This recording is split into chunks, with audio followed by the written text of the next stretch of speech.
Puka Nakua, where are you going to put him? Yeah, Puka Nakua is an S tier player, one of the top scorers in all of fantasy football last season. Nothing has changed. More Puka smashing this year. You're really excited to have him on your team. Might not score as many touchdowns as we hope with Devonta Adams there, but everything else is super elite. He can carry your team this year. Yeah, there's no question. As long as he's on the field, he's going to be fine. Had 10 touchdowns last season. That's an all-time high for him. Normally, he's been a low touchdown scorer. Jamar Chase, does he still belong in that top tier? Is he a top 5 overall pick in our best ball drafts? Absolutely. Yeah, put Chase right back up there in the S tier. Same idea. If Chase could just be healthy alongside Burrow healthy, how many times does that happen, Says?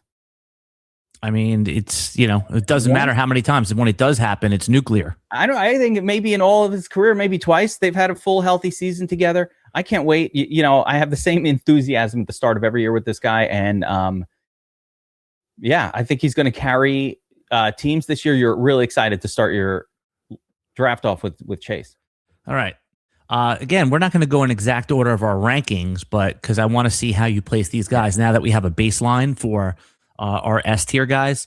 Justin Jefferson, who's always been an S tier guy, had a down season, finished as wide receiver 22 in 2025, gets Kyler Murray as his quarterback. Where are you going to tier him this season? Yeah, Justin Jefferson drops down to A tier for me. It's almost reputational. He had a terrible fantasy season last year. The Vikings offense looked terrible. Now, are they going to be any better? They got Kyler Murray. I don't have a lot of confidence. And this is one of those guys that even though he's in the S tier, he's at the bottom of the S tier, of the A tier. He's at the bottom of the A tier for me. And I don't mind skipping him completely this year and just looking to avoid. I don't really want to lose my draft in round 1. And Jefferson's got a little risk of that after last year's poor production, don't you think? I see him dropping into the second round, and I think he's one of the best values. He's going to be a 1-2 turn player this season. And how can you pass on him if you're going to get 2 players in that A tier, right? So Jefferson, we've already seen him do it multiple years. I've seen takes on him where he should be a 3rd round pick. To me, that's still crazy that he is an elite talent. So I'm going to bet on that and bet on a bounce back for him. Jackson Smith and Jigba. I mean, the share of the offense, what was it, close to like 38% last year? Even if that ticks down, Geek, to about 30%, where are you going to put him this season and which tier? JSN for me is the number 1 overall wide receiver. Oh, okay. I'm moving him over. I'm taking him ahead of Chase and Puka. The main reason I'm doing this, Says, and it's not controversial, but I don't know that that's the standard of where he is. But the main reason I'm doing that is because JSN is Chase and Puka all in one. He's got the touchdowns and he's got the volume to me. They didn't replace him at all in Seattle. They have nothing going on there outside of JSN. He's going to be the whole offense. I love him this year. And I think that, he's actually, could you make an argument to take JSN over one of the super elite running backs, Says? Oh, yeah. Like you said, I think JSN is in play for the number 1 overall player, but you still think the super elite running backs, of course, you're talking about Bijan and Gibbs. Yeah. Those guys. Yeah. Those guys are just a rare breed, and they both have pass catching upside. So, now that I'm thinking about it, no, I think the highest you could consider JSN in a best ball draft is number 3 overall. Yeah. Even full PPR on DraftKings, underdog, we have half PPR and you have to favor running backs a little bit more in that format. But even on full PPR DraftKings, I think the super elite 2 running backs will and should always be the first 2 off the board. Yeah, not even a question. All right, this one, I'm curious to see where you think Amon-Ra St. Brown should be ranked. I think he's somewhere between these 2 tier. I personally would put him in the S tier, but I understand that's not going to be the consensus. The only reason why Amon-Ra, and there's the S tier guys have virtually no flaws. That's why they're S tier. Amon-Ra is going to be the top of tier A for me because his flaw is that the Lions are loaded with so much offensive talent that there are just going to be games where they just don't need him that much. And they just keep getting better offensively too. Like there are weapons everywhere you look on that Lions team. And it's going to be hard for them to feed all of those weapons. You can think about the tight end, and Jamison Williams goes high. these are all guys that are weapons. There's too many of them. In my overall 2026 wide receiver rankings, Geek, I just moved Rashee Rice up to wide receiver 6 behind these 5 players. We know for a fact that Rashee Rice is not going to be suspended unless he does something else, right? Like they already said, no suspension. Right, he could, of course. Anything could happen. We could all die tomorrow, and this wouldn't matter. But Rashee Rice, we saw what happens. That he's going to be a target hog. Xavier Worthy already proved that he's just like a deep threat, and now we're hearing Patrick Mahomes is going to be ready in all likelihood for Week 1. Rice, baby. Yes. I couldn't be more excited about Rice, and I love that you just said you moved him up because I'm fully in agreement here. I think Rice is that guy that current ADPs have him floating in the middle of round 2 behind certain wide receivers that I just don't agree with. I'm taking Rice ahead of CeeDee Lamb. Is he a first round pick? Yes. He should be taken in the first round. He's one of those guys I think that will elevate and possibly get there. Hot take, man. Is it hot? I don't know. I think he could. I think there's a strong argument for Rice ahead of Justin Jefferson. Okay, that's fine. But would you take him over some of those late round, the Ashton Genty, James Cook? You taking him over those guys? Well, now we're getting into cross positional conversation. Well, you said first round. You said first round. Yeah, I could see him ahead of like an HN or one of those. I think of James Cook, but we'll get into the running back. It's for me. I'm comparing it to other wide receivers, and I just think Rice is probably a safer pick in late round 1 than Justin Jefferson. You're low actually on CeeDee Lamb this year, but I still think he belongs in that A tier. I still think if you have him, you feel like you have a locked in wide receiver 1. Yeah, CeeDee Lamb, great, but you have to take into account that George Pickens outscored him or even level scored with him for the vast majority of when they were both on that team. And to me, it's pure hopium. You're smoking it, says if you think that anything different is going to happen this year, that result should be the same. So CeeDee Lamb should not be all that different from Pickens, who's going a full round later. But yeah, I love CeeDee Lamb. The other choices in this area start to fall off a little bit. So I'm cool with him here. But again, very back of tier A. All right. Drake London is the next guy up on my rankings. I have him as the wide receiver 8. Where are you going to tier him? I think, I mean, that's a good question here. Does Drake London belong in this group? I have him as in the B tier. There's still a little uncertainty at quarterback. Is it going to be Tua? Is it going to be Michael Penix? Who knows? But either way, that's enough to put him at the top of tier B for me. Yeah. What I love about the London situation, if I had to like something, is they still don't have a lot of competition at wide receiver for him. He's going to be a primary guy. He will be the primary target when healthy. So, London, yeah, he's kind of in between A and B for me, right up there. And there's another player that I actually think belongs in tier A that we still haven't gotten to. Oh, who is it? Just call him out. Yeah, Malik Neighbors. I think got to pull him out. Malik Neighbors for me. This is a player we can argue it because I'm not with consensus on Malik Neighbors, as you know. Okay, you're putting. If he comes back healthy, did people forget that Malik? Well, then Neighbors, he's tier 1. Then he's tier S. But I'm saying the fact that there's already been questions around his recovery, I think puts him, down. I think tier A is fine, but I personally would have him at B. But that's okay. If there was like a B plus tier, I think that would be a good spot for him. I'm going to add in a factor. We are talking best ball says, and when you draft a wide receiver this early, you're kind of it's a combination game.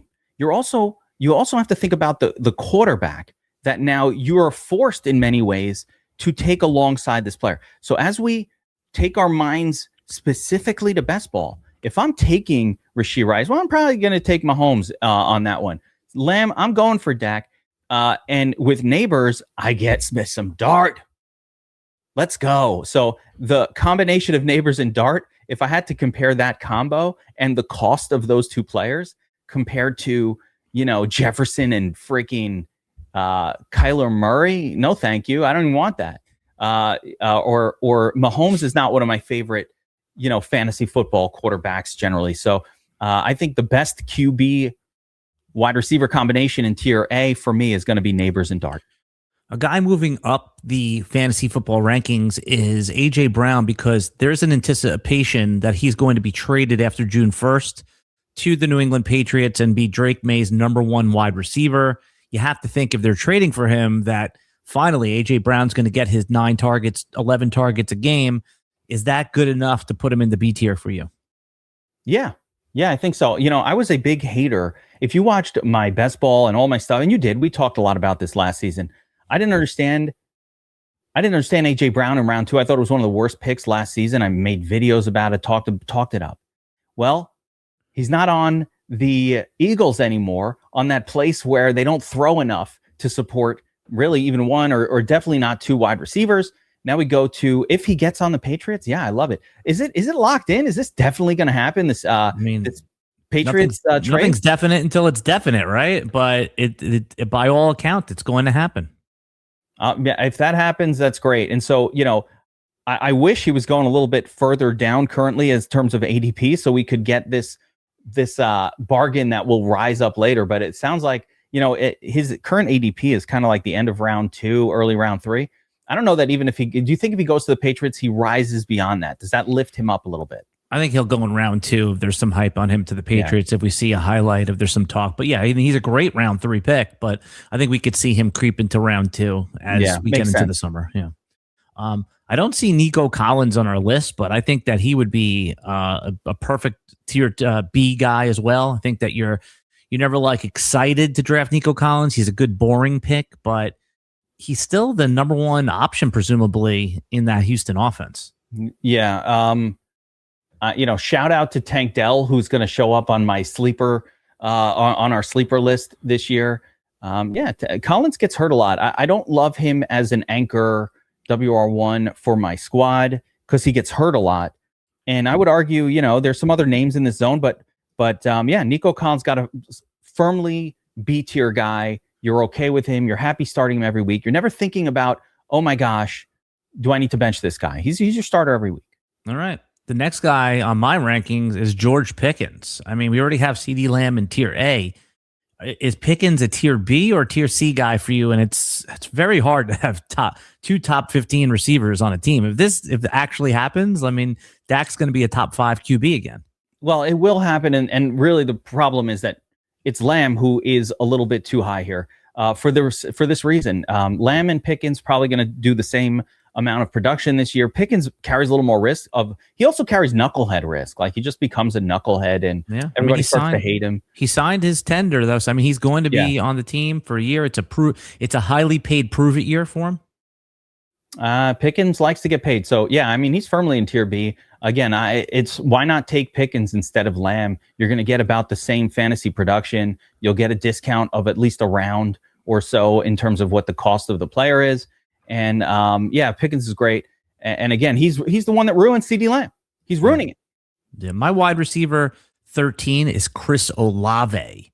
Where do you think that he slots in amongst these elite players that we already have tiered? Well, Olave now gets introduced to some new wide receiver competition on his team as far as the adjustment. And we like Tyler Shook in year 2. Olave got it done in year. I keep him in tier B. I think he goes right back into tier B. Solid player. Yes, there's going to be a little more competition for targets on that team, but overall, it's not that much competition for targets if you think about it.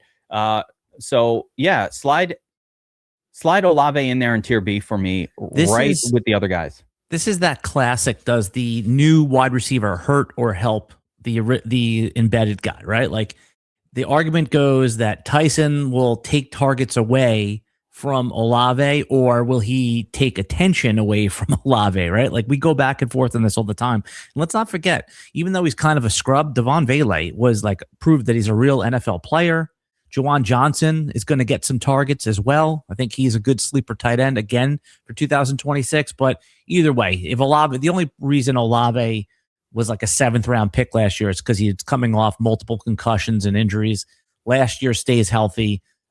He's a top 12 wide receiver, but we have him ranked around the 13-14 mix. You just mentioned a great thing. So there are, when I look at Olave, there's pros and cons. One of the things that's really important to remember is, yes, this guy had never really completed a full season healthy, and he had the super scary, extra dangerous concussion issue that we know very well, even though it didn't rear its ugly head last season. One little concussion, a headache, this guy is gone for 6 weeks. It's not a 1 week thing with him. And so you are in extreme danger zone. And then secondarily, what about the fact that Tyler Shook might be a little better in his second year? So like there's a lot of pulls going on with Olave. Serious risk though of concussion time spent away from the field. Okay. I think that tier B and C is going to be very flat. That's what I was talking about earlier, that there's going to be a ton of guys in this tier that you don't mind taking and you're not going to be able to differentiate. I think Devontae Smith on the Eagles, if A.J. Brown is traded, they draft Mekhi Lemon and Eli Stowers, but he could have that JSN-like leap into the... I mean, remember, this guy was like the best wide receiver in college, always performs, he's been perfect as the Robin to A.J. Brown's Batman, but at this point, man, if he's going to be the number one target and the passing volume is going to get a little bit of an uptick, I can't not put Devontae Smith in tier B at this point, Geek. Devontae Smith's that player that I'm not going to call it hopium. It's a little bit of hopium, but we know what he's done. He's been in the league for a long time. But we also know, like in the DFS world says, when A.J. Brown is out, load up on Devontae. Like, the problem with that team, when a team only throws the ball 20 times a game, and you've got a running back getting 7 or 8 of them and randos, or a tight end getting a few, there's only 10 or 11 targets left for wide receivers. And when you're splitting that between 2 guys, it just doesn't work. That's why we have all those dud games from Smith and Brown all the time. That's why we don't love them as fantasy assets. Get rid of A.J. Brown. And again, Mekhi Lemon, rookie, fine. But Smith becomes that veteran who demands the ball. I think he elevates this year on a hopium play up into tier B with the rest of those guys. I mean, at this point, that's what you want. You want upside. Yeah. I think that you got it. All right. So our wide receiver 15, I got a couple names to throw out. You tell me who and again, we're going to change our rankings as the summer goes on, but Zay Flowers, Garrett Wilson, I think are the next two guys you could put up there. Okay. I think those are the reasonable next. There are other names, but yeah, there are some other names who here. Would you put? Oh, T. Higgins. I mean, who would you put above those 3? You got Higgins, Ibuka. Okay. I mean, Ibuka, I have those guys above. So I have like an Ibuka, I think can go to tier B. Okay. This is a hopium tier B. Got it.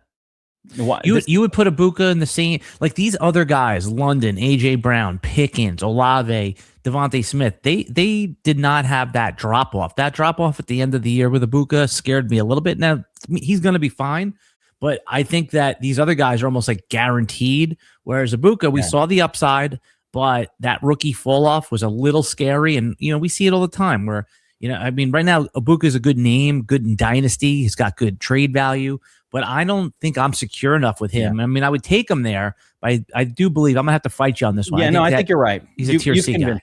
You've convinced me. Yeah, but tier C because we haven't seen him do it. For a full season. It's like Bucky Irving last year. Everyone pushed him up, and we never saw him do it for a full season. Of course, that's the running back position, and then Bucky has a trail off. Right? You got to see these guys do it for 2-3 years before you can like lock them into those roles. It's even worse than you think. I know the memory of Ibuka is superior to the reality of Ibuka. If you actually look at his, it was very touchdown dependent too, which is fine. He had a couple of big games early, and when players do that, they give you this. It's like first impressions that were really good with Ibuka, but he tailed off, and then even without Evans there, did not improve. So did not really do anything. If you look at his, let me just pull it up here. But if you kind of remember his actual game logs, man, this guy he fell off. He after week 5 he put up a 35, had a few good weeks. He had another pop in week 10 for 26, but every other week was a sub 10-point score. I mean, and he's an Iron Man. He was hurt. He wasn't going to play 1 week. He shows up anyway. So I mean, I'm optimistic about him, but I can't put him in like line with those other guys in redraft and best ball. Yeah, tier C is where he belongs. This is going to be a wide tier, and a lot of these players have faults. Seriously, I'm throwing T. Higgins up in tier B. I'm also going to be putting Zay Flowers in tier B. But as you see that these two guys, they're not Drake London, right? Drake London deserves to be at the top of that tier. So let's actually order this tier B a little bit. Let's just clean it up. I would actually push Flowers down. Zay Flowers for me is. I mean, look at that game log. You were just talking about game logs. Look at Zay Flowers' game log. It is improved last year. Oh yeah. Let me take a look here. He took Zay Flowers took a step forward last year. He was consistent, right? He was dynamic. He was targeted. I mean, you're thinking it just took him. He's following more of the typical wide receiver growth trajectory where it takes a few years. He doesn't just pop in year one. You know what it was? All right. I'm looking at the game logs here. So I'm going to tell you something. So his first half of the year, he put up a 31 pointer week 1. This is typical Flowers. And then he went from week 2 through week 11. Okay. And this is what I'm talking about with Flowers. Actually, from week 2 to week 13 without crossing 12 fantasy points. This guy went 10 games in a row without crossing the 12 point barrier. Actually, no, there's a 14 pointer in there, but you get the idea. He hadn't crossed 15 fantasy points. And many of these weeks, we 3, 9, 12, 11. Okay. So C, we're going to put him in C then because he doesn't have those spike weeks. The consistency's not there. He does, if you had him on your team, week 13, week 18, he got you at 32. You know what happened though? The fantasy playoffs was over by week 18. It didn't matter. So he's inconsistent for me. It's the same issue I have with anybody playing with the Eagles. Really, it's just they don't throw it enough. What about T. Higgins? I have him in B. Are you more comfortable with him in C, or is he the bottom of B? He's definitely a tweener there. I think he's probably the top of C because again, being the second wide receiver on his team, but I love him. I think he could go up at the end of B as well. Pickens is the second wide receiver on the team. We have him near the top of B. Pickens is like a slightly better version of Higgins, isn't he? Though he's just like a smidge better for whatever reason in terms of his consistent. But I think Higgins could go at the end of round B. Actually, at the end of B tier for me, T Higgins, because he also has a massive. The difference between like a Higgins and a Zay Flowers for me, if for example Jamar Chase gets hurt, Higgins could go crazy, or if the Bengals just have this kind of the Bengals play such bad defense, maybe they're going to be throwing more. There are some things that could lead to some bigger games from Higgins, but he's going to give you inconsistency. He's going to these guys, just like the way I tier them says, and these are guys that like I don't feel are going to carry my team every week. They're guys who I think will have spike weeks, but then you're hoping for your 10s and you're just get me through the bulk of the season and then get me some spike weeks. That's what you're getting here from these B and C tier guys, I think. The next guy on my wide receiver rankings list was Davante Adams and Garrett Wilson, but I was starting to think, Geek, that maybe it's time to insert a rookie in here, right? For the upside. I mean, would you take, if you're in a draft, right? Best ball draft, and you only get one shot, Davante Adams, who started to tail off at the end of last year, Garrett Wilson, who led the Jets in receiving yards, but only played 6 games. They have Geno Smith. But is it time to shoot for upside with Carnell Tate or Jordan Tyson? I think it's early for those guys. If I'm being honest, I do love Colonel Tate in particular, the situation with no competition. So he's a D tier guy then? Yeah, I think he's going to still be on D. I need to see it from a rookie before I get there. Okay, so I'm going to put both of the top 10 rookies, and then I'm going to put Tate and Tyson in D. And now, what would you do here in this next one? The names that I think are going to go in our best ball drafts are Garrett Wilson, Davante Adams, and I think that Jalen Waddle is going to crack this tier now with if you like the situation that he was traded to Denver. There's so many names here. I think Davante Adams is the first name I'm putting in there, yes. Right? Adams is going to give us consistency, right? He's going to score touchdowns for the Rams. 33 years old, man. Yeah, he's going to score touchdowns. I'm fine with it. I'd put like a Mike Evans in the same basket. Ahead of the guys I just said, ahead of Garrett Wilson. Well, no, the Wilson and them. We can have them in this. Lose the burden. We there's a few other and Tedoroa McMillan's. Don't forget. All right, slow down here. Let's get this straight for the people. Right now in tier C, we started off with Zay Flowers and Ibuka, and you want the 2 old farts in there. You want Davante Adams and Mike Evans in there, and we put the 2 rookies in tier D, as you see right there. So let's take these one at a time. Garrett Wilson, where are you going to put him? Yeah, he's got to be a tier C guy for me as well. Okay, would you put him ahead of the 2 old guys? No. Okay. No, Wilson is a dangerous spot, not because he missed games last year, but because Geno Smith, the Jets suck. They don't score frequently. Geno Smith. He's got now 2 new pass catchers on the team to compete with, plus Adonai Mitchell, who broke out a little bit last year as well. I think there's just too many names to throw to on a Jets team that's not going to score many touchdowns this year. It's gross. He's not a guy that you want as your WR. These are all guys you're okay with as your WR2 or 3. You do not want these players necessarily leading your wide receiver group in fantasy football. Tet McMillan, you have him in C, it sounds like, but where would you order him? Would you put him ahead of the 2 old guys? No, Ted McMillan is fine. Also, did not distinguish himself enough for me to kind of come out of this C tier. As far as I think he's probably behind all of these guys, including Garrett Wilson. Even man, that one's super. What do you think with him and Wilson? I love Garrett Wilson. I think that he's a super talent. I think he could be the top of this tier. I think he could be ahead of Zay Flowers. Well, it's the Jets and they stink. Don't forget. But yeah, all right. So let's put Wilson ahead of McMillan there. But it's right there for me. Those 2. All right. Another Jalen Waddle, I think, belongs in here as well with his new situation. He's still only 27 years old. He's going to have Bo Nix throwing him the ball. I think he declares himself the alpha. They traded a 1st-round pick for him, Geek. So I think they're going to treat him like a guy that's a perennial 1st-rounder. Now, Cortland Sutton's there. He's probably like a T. Higgins level. But, I mean, as far as a secondary, the gap, where you have the 1A, 1B, where T. Higgins to Jamar Chase, Waddle and Sutton are probably that close. But I'm going to put Waddle in tier C as well. Unless you have any objections, I know you were about to. Was there you want? No. I think that's totally fine. He's exactly the kind of player. Towards the end of tier C for me, and there's one more name actually. I think that belongs in this tier, maybe 2, but Luther. I know you have Luther Burden in there, right? Yeah, Luther. We love Luther Burden. Luther unburdened by what has been. I agree. There's no more burdens. Whatever happened last year happened last year.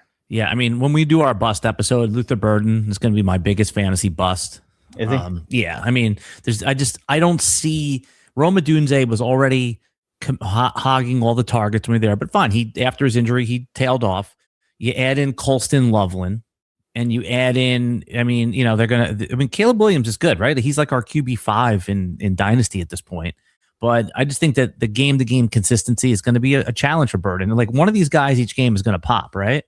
So, but Burden's the most expensive of all these guys in these drafts. So that's why. I mean, is he going? He's going a few picks ahead of Rome Odunze. I don't think it's that different. Mm-hmm. But the Seslowsky take for the year probably will be Odunze to outscore Burden. I think that's a bold enough call to make a call. I don't know if you call like that. The answer is all 3 of those pass catchers might be bad. I mean, inconsistent.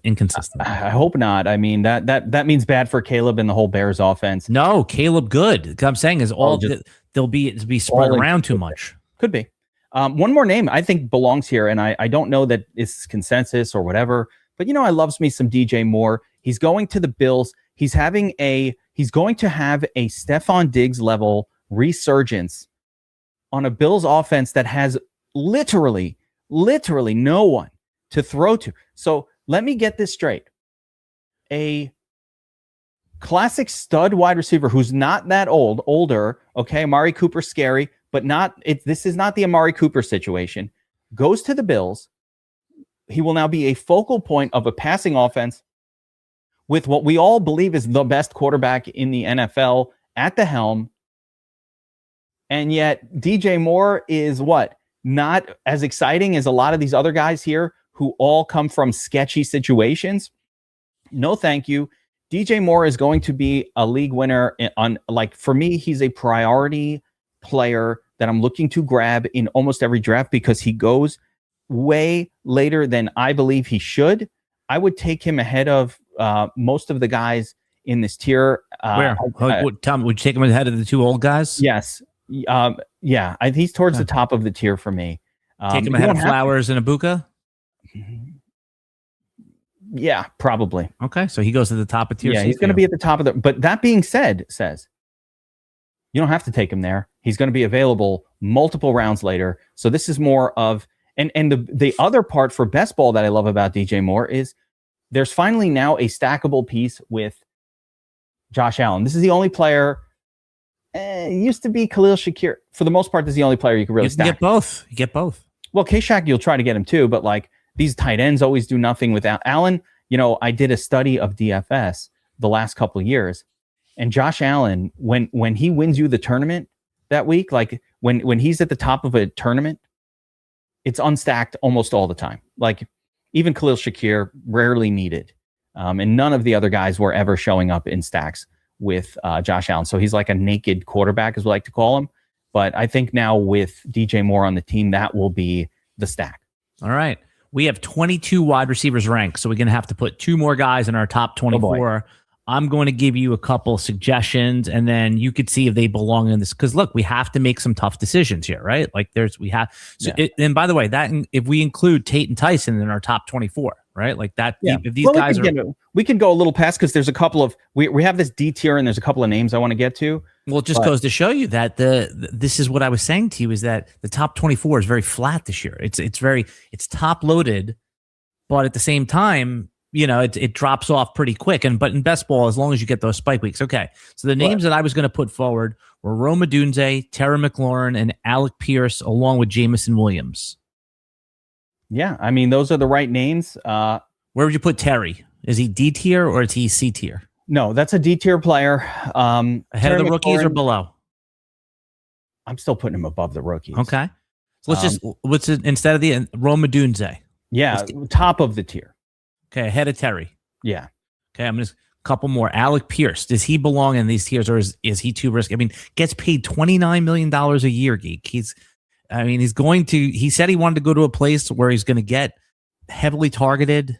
I mean, what do you do? We don't even know if Daniel Jones is going to be healthy. When is he playing? Is he healthy? Is he starting this year? So you don't want, all right, then I'll take Pierce out. He doesn't sound I think he belongs there, but like as long as they have a quarterback, if Daniel Jones comes into the season, all right. Like this guy tore an Achilles, I think. Yeah. So that's, right, below the rookies, Jamison Williams was more consistent than he normally was. I think he belongs in here. Yeah, I like him better. These are best ball ranking. I like him better as a best ball player than I do a standard, redraft player. You know who's better in best ball, Geek? You know what players? Everyone. Yeah, everybody's better. But these inconsistent guys are especially, because he'll pop. I don't love him there, but he makes the list. What about Parker Washington, the breakout player from Jacksonville last year? I don't know about that one, man. I know that he's got some steam moving up the boards, but I would go back to Brian Thomas before Parker Washington, but it's a reasonable take. Yeah, no, maybe, right? I mean, look, he's one of the, you have to buy into Travis Hunter as a full-time defensive player. Brian Thomas stinks, and Jacoby Myers signing, it means that he's just going to be kind of mid for Parker. I mean, think about, and then they have Brenton Strange. They drafted Nate Borkature in the second round. He's a pass catching upside tight end. I mean, there's so many guys. It's so hard to just like to put Parker Washington in this tier. I don't think he's a bad pick. And like you said, in best ball, if you can get a couple weeks out of him, he's a good player. But there's so many players there, man. It's just I'm almost taking no Jaguars, or you could take one. If that's your guy, put your chip on him, fine. I'd go back to BTJ. I liked what I saw his rookie year. Well, I did not like what I saw from BTJ last year at all. Fair. So he's a hopium pick a little bit. How about the combination of wide receivers in Arizona? What about Michael Wilson and Marvin Harrison Jr.? I'll put them both there. Who do you like better? I've seen Marv go ahead of Wilson. I've seen Wilson go ahead of Marv. No, I keep going back and forth with this one. I kind of like Wilson a little bit better, but that's like I think it's almost hipster. They brought in the new coach LaFleur to rehabilitate Marvin Harrison. I mean, he said the reason he took the job was he saw the upside with that guy. He thinks that he's going to be one of the best wide receivers. I think Marvin Harrison is like a true sleeper this year because nobody wants him. He's got gross on him, and that he could be like this time next year. We could be talking about him as like the new Drake London type, where he's like wide receiver 8. So, I mean, I'm bullish on him, but I understand why people are not. He's already shown underachievement on the field. He was just disappointing last year, and like. He was the kind of disappointing where I made a joke on Twitter last year. I had Tywin Lannister. He's not my son, for Marvin Harrison Sr. because he's dropping passes, concentration issues, the kind of stuff that like the talent is there, but like, bro, get your head right. So maybe a fresh coach, a new kick in the ass, a stern talking to from Marvin Harrison Sr. you hope for all those things to happen so that he can step up and and kind of show us what we hope for when he was drafted first. So, but I think Michael Wilson's going to have a great year. I think both of these guys will have a good year with Brissett and better than before. Obviously, the downside is the Cardinals are actively looking to have the worst record in the league. Like that is their goal. That is not their goal. The NFL teams do not tank. Yes, it is. No, they do. It is. Why would a first-year coach want to have the worst record? Are you kidding me? This is one of the greatest rookie quarterback drafts. They didn't go. No, it is not. There's good quarterbacks in this draft, but you do not actively look. It's very rare that the 101 guy is the one that ends up being the guy. I mean, sure, you would prefer that pick, but these guys are too competitive. Tanking does not exist in the NFL. It does not. Yes, it does. They need 101. They need 102. They need one of these stud quarterback. 103. They need a stud quarterback on this team. They're going to actively try to get one. All right. I think Arch Manning is the answer to this franchise. That's fine. Arch Manning is the answer to all questions of the universe. Why are we here? What is our purpose in life? Arch. Yes, the Jets are doing that too. That's why Garrett Wilson. You got to be careful with a team that actively wants to lose games. And there are multiple teams that I know you'd say they don't do that. I don't buy it. They're going to actively be losing games. Now, it's not going to be said. No one's going to make a phone call. You're not going to hear a recording of Woody Johnson screaming on the phone, lose this game. But behind the scenes, that's what they want. Yeah, sure. I mean, there's going to be about 3 or 4 quarterbacks. I've seen 6 mocked to the first round. These are way too early mocks, and we don't know who they're going to be. At this time last year, nobody knew who Fernando Mendoza was. There was the year Joe Burrow went number 1 overall. Nobody knew who he was that year. I mean, when I say nobody, I mean he was not mocked number 1 overall. Dante Moore from Oregon, who was going to come out this year, he'll be in contention for that number 1 spot. Lenore Sellers from South Carolina, Arch Manning. There's going to be options. That's what I'm saying. It's like I don't think that there's a race to the bottom for this stuff. But. Not to the bottom, but let's say you certainly want to have a top 5 or 6 pick. You want to get one of these guys. If you need a quarterback, next year is the year for quarterbacks. We've seen this happen in the NFL before, and we've seen all those quarterbacks work out, and we've seen years where 5 quarterbacks come out and none of them work, but we've also seen those years. So a team like Arizona, they're going to want to be there. That doesn't mean Brissett or Wilson. They're going to try to win games in terms of the players. But in the end of the day, this is a team that's tanking. Offense is limited. But last year they did that too. And like Michael Wilson smashed and we crushed it with him. So cool. I'll take it.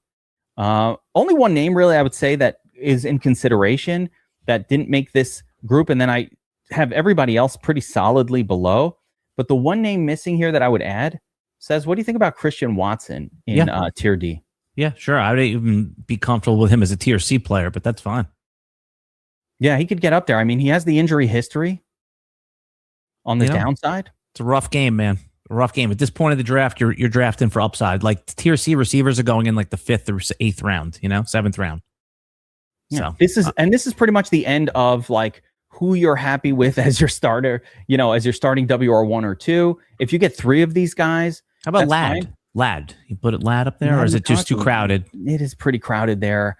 Ladd maybe end of Tier D, but that's fine.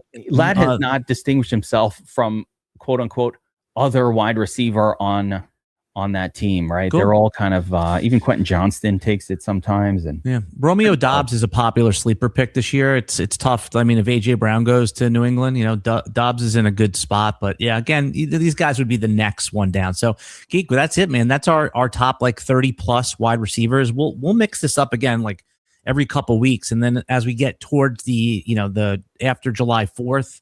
We'll do this probably every week because we're going to be drafting every week. So things are going to change. News is going to move the cycle. So, all right, man. That's it.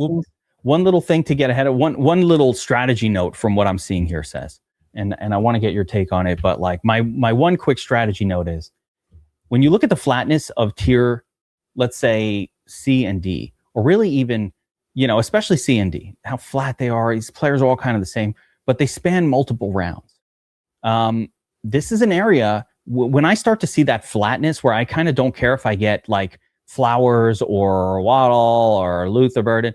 where they're all kind of the same for me, that's where I look to other positions usually. So usually there, what I want to do is turn my attention. I'll say, all right, I'll get Alec Pierce, or I'll get one of these guys later. And here I might be either taking a luxury tight end, or especially getting my RB2 or 3 situation squared away. You're going to have some pretty decent running backs in those mid rounds as well. And then you get to this flat tier where you don't care. So might as well take a running back or maybe a stud tight end if they're sitting around, because that's kind of how I strategize my draft in general. Like the flatter the tier, the more comfortable I am saying, let me punt this and I'll just take a different position, like running back, which starts dropping dramatically in around 4 or 5.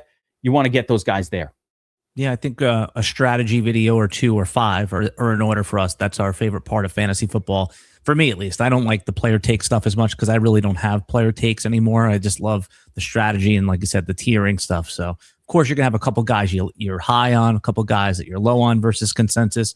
But I think that we get most of our player takes wrong anyway. So, like you said, you have your Jackson Dart take, right? Like that, you want to zero on him, no problem. But for someone else to say that, like, Terry McLaurin's better than Rome Odunze, it's like, who the hell knows, right? It's just, they're in a tier together.